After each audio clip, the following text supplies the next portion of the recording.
Visual Information and Media, Joseph Alinas, Grade 12 Class A.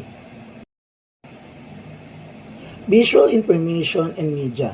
Visual information is the artistic or creative representation or interpretation of an idea, concept, or emotion using different media.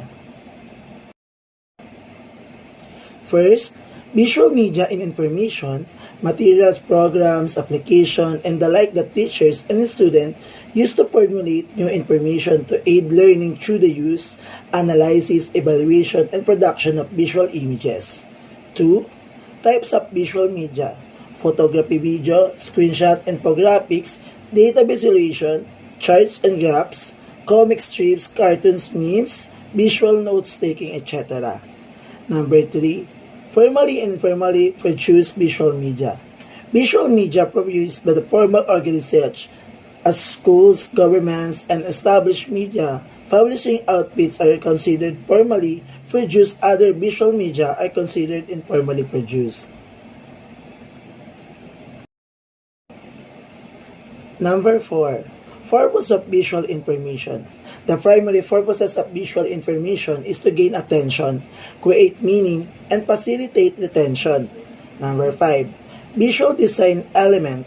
The building blocks are basic units in the conditions of a visual image. The design elements are: A. Line, describe a shape or outline. It creates texture and can be thick or thin. Lines may be actual, applied, visual, horizontal, diagonal, and contour. And B. Shape usual a governance area that is state that from the space next to or around it, or because of different in value, color, or texture. Shape may also be organic. C. Value, the degree of light and dark in design. It is the contrast between black and white, and all the tones in between. Value can be used with color as well as black and white. Contrast is extremely changes between values. Visual design principles are: A. Consistency of margin, typeface, type style, and color since necessary, especially in slides, presentation, or documents that are more than one page. B. Center of interest, an area that first attraction attention in common position. This area is more important when compared to the other objects or elements in its composition. This can be achieved by contrast of values, more colors, and placement in the format. Visual design principles are: A. Consistency of margin, typeface, type style, and color since necessary, especially in slides, presentation, or documents that are more than one page. B. Center of interest, an area that first attraction attention in common position. This area is more important when compared to the other objects or elements in its composition. This can be achieved by contrast of values, more colors, and placement in the format. Letter C. Balance, a feeling of visual equality in shape, form, value, color, etc. Balance can be symmetrical and evenly balanced, or asymmetrical and unevenly balanced.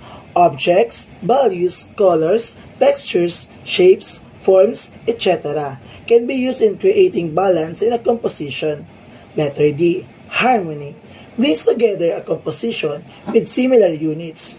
For example, if your composition is using wavy lines and organic shapes, you should consistently use these types of lines and not put it at once geometrical shape. E. Contrast offers some change in value, creating a visual discord in compositions. Contrast shows the difference between shapes and can be used as background to bring objects out and forward in a design. It can also be used to create an area of emphasis. Letter F. Directional movement, a visual flow through the composition. It can be the suggestion of motion in design as you move from object to object by way of placements and positions. Directional movement can be created with the value images for color combination and texture courtesy of pattern. It is with the placement of dark and light areas that you can move your potentials through the format. Letter G. Rhythm. A movement in which some elements recurs regularly, like a dance. It will have a flow of objects that will seem like beat of music. Letter H. Perspective. This is created through the arrangement of objects in two dimensionals, space to look like what they appear in real life. Perspective is a learned meaning of the relationship between different objects seen in space. By the way, again, my name is Joseph H. Alinas from Grade 12 Class A. Thank you for listening.